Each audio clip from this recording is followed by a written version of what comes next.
A paz do Senhor aos irmãos. Estamos aqui para mais uma live. Espero que Deus venha consolar o coração e trazer a harmonia, a paz, bênçãos para a vida de cada um.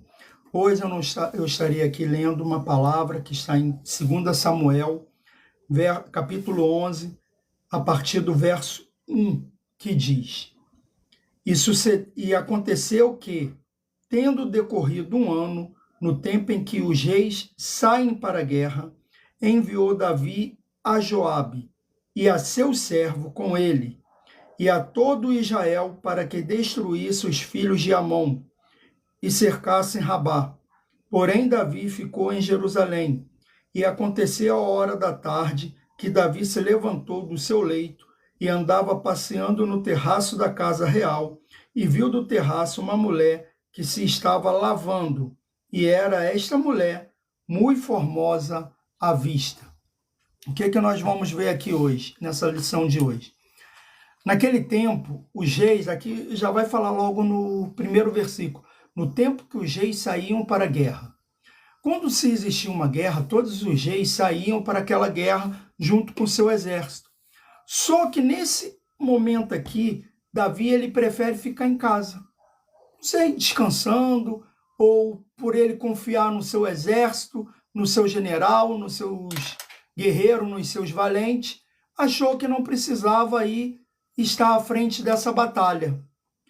Nós conhecemos que Davi ele derrota gigantes com pedra, derrota vários reis, vários reinos, vários exércitos, sai vitorioso, sempre das batalhas.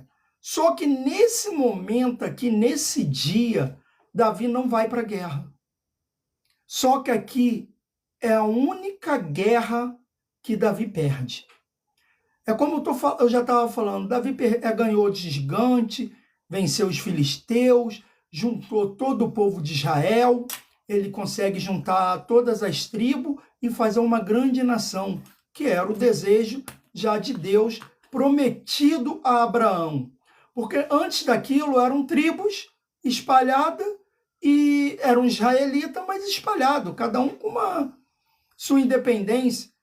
Aí vem Saul para começar o reinado, que é um rei que o povo pede, escolhido por Deus, porque é Deus que escolhe a Saul. Algumas pessoas vão falar que que não é, mas é.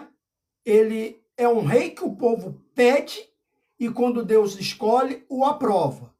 Davi é o seu sucessor, mas aquele ali é segundo o coração de Deus. Davi é o segundo coração de Deus. E isso nos mostra que ser o segundo coração de Deus não está isento de pecar, não. Davi aqui foi muito infeliz nessa batalha, nessa guerra que ele travou. Essa guerra que ele travou foi a guerra dele contra a carne. A carne falou mais alto do que o espírito. A gente sempre ouve falar, a carne é fraca, mas o espírito é forte. Então, todos os dias nós travamos guerras dentro de nós. É o nosso espírito contra a carne. É como uma vez eu ouvi uma história que o rapaz fala assim, pai, ele pergunta para o pai, aliás, me perdoa, o pai fala para o filho, dentro de nós existem dois lobos, o lobo bom e o lobo mau. Aí o filho fala assim, e quem que tem que sobreviver? O bom ou o mau? Aí o pai fala, aquele que você der mais comida, alimentar melhor, é o que vai sobreviver. Então, quando você alimenta o espírito, como você alimenta o espírito? Conversando com Deus, orando, lendo a Bíblia, estudando, pegando tudo aquilo que é de Deus e meditando na sua palavra. E como você alimenta a carne? Vivendo as coisas da carne. Só vivendo as coisas do mundo. Quando você esquece Deus, só lembra de Deus quando precisa. Quando você não pega mais na Bíblia, você não mais jejua, você não mais ora. Aí você está alimentando a carne. E aqui naquele exato momento, Davi ele se levanta. E quando ele olha para aquela mulher, que é bonita, é formosa, tá certo. Aqui não está dizendo onde ela está tomando banho. De repente ela estava no banheiro, o banheiro tinha uma janela grande e estava aberta e ele viu.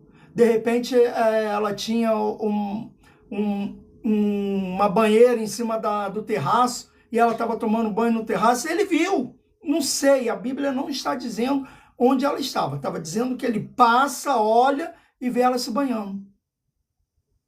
Alguma coisa, algum jeito. A porta estava aberta, ela estava em cima do terraço dela lá numa banheira. Não sei. A Bíblia não diz se só foi aquela vez que ele viu aquela mulher, porque pode ter sido só aquela vez, mas também pode ter sido outras. Mas quando a gente vai ler, ele vai perguntar quem é aquela mulher, vão dizer para ele quem é. Então, dá até para a gente saber que é a primeira vez. Ele levantou, olhou e viu. No primeiro contato, que ele olha e vê, é aquilo, ele só não olhou, ele admirou. Ele vai admirar para aquela mulher. Tanto é que a Bíblia vai falar, que ele fala que é formosa. A Bíblia revela que ela é uma mulher formosa. Então, uma mulher bonita. Então, ele só não olhou, ele admirou. Ele parou e ficou olhando, admirando. Ele ali, ele não só pecou, ele caiu logo no pecado. Só de ele ficar admirando. Porque ele poderia muito bem ter passado, olhado e até perguntado quem é aquela mulher. Ele poderia ter perguntado sem maldade nenhuma. Perguntado e se ele não tivesse caído, tivesse firme ali, ele poderia, vai lá e avisa. Que eu não sou obrigado a ficar vendo nada daquilo, não. Ela tenha pudor e respeito ao seu esposo. Porque aqui muita gente fala, a culpa é Davi, não, a culpa é dos dois. Teve culpa dos dois lados. E aí a gente olha aqui e vê Davi caindo e perdendo a sua primeira guerra. E essa guerra vai trazer grandes prejuízos para a vida de Davi. E não só para a vida dele, para toda a sua família. Porque depois disso, Natan vai vir e vai falar para ele que Deus falou que a espada não vai sair mais da casa dele. E nós, quando lemos a história de Davi, vemos que é filho matando, irmão matando irmão, o filho querendo tomar o trono no lugar do pai. E a gente vai ver até os dias de hoje. Até os dias de hoje, lá em Israel, a descendência de Davi, de repente, está sobre assim. Porque Deus falou que não sairia a espada dentro da casa dele. O reino vai ser dividido. Entende? Tudo isso é consequência do pecado de Davi. Então, quando ele peca, ele perde a primeira batalha dele. Por quê? Ele não era para estar ali, gente. Ele era para estar na guerra. Se ele estava cansado, para que ele foi sair para uma guerra? Porque você vai ler que depois de um ano, ele chegou, vamos lá pegar e matar o filho de Moabe, vamos tomar aquele lugar lá. Os moabitas aprontaram com a gente vai lá, toma aquilo tudo e está tudo certo. Está cansado? Descansa. Não sabe que o rei sai para a guerra? Tinha que sair para a guerra? Tinha que sair à frente de batalha? Por que não foi? Então, se está cansado, descansava antes de ir. Às vezes nós estamos batalhando, estamos lutando, fazendo a obra, acha que está tudo certo, mas Deus te botou no controle. Se Deus te botou no controle, por que você está ficando em casa para descansar? Por que você está no palácio curtindo o luxo do palácio, o luxo da sua casa, enquanto sua equipe está lá evangelizando, fazendo aquilo que você tinha que estar fazendo? Porque você foi o escolhido.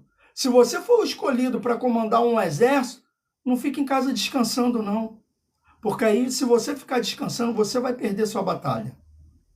É isso que vai acontecer. Você vai perder a guerra. E vai perder homens. Por quê? Porque ele mandou um servo, um valente que ele tinha para a morte. E não só morreu o valente dele, morreu homens. Quando você dá continuidade ao capítulo 11 de 2 Samuel, você vai ver que morreram muitas outras pessoas, além do seu servo e valente Urias. Então, que a gente venha fazer o seguinte, alimentar mais o nosso espírito do que a nossa carne. Porque se a gente não se aproximar de Deus, quem vai ser alimentado é a carne. E a carne, ela é forte. Não é fraca, não. Você pensa que a carne é fraca, a carne só se torna fraca quando o teu espírito está forte. Porque se seu espírito não estiver forte, a carne vai ser mais forte do que ela. Espero que vocês tenham aprendido com essa lição de hoje, que como vocês venham meditar na manhã de hoje em 2 Samuel.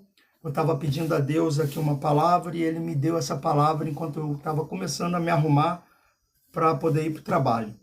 Que o Senhor Jesus abençoe a vida de cada um e vamos orar. Pai, em nome do nosso Senhor Jesus Cristo, toma a vida de cada um em tuas mãos e dê força para que cada um de nós venhamos meditar na sua palavra. Toca no coração de cada um, no nome santo de Jesus. Amém e graças a Deus. E onde você estiver, se você sentir vontade no seu coração de se converter e entregar sua vida para Cristo, fala hoje para eles: Senhor Jesus, eu entrego minha vida para Ti e deixo que o Senhor comande a minha vida daqui para frente. Que o Senhor Jesus abençoe a vida de cada um. Até a próxima live e que Deus abençoe a vida de vocês.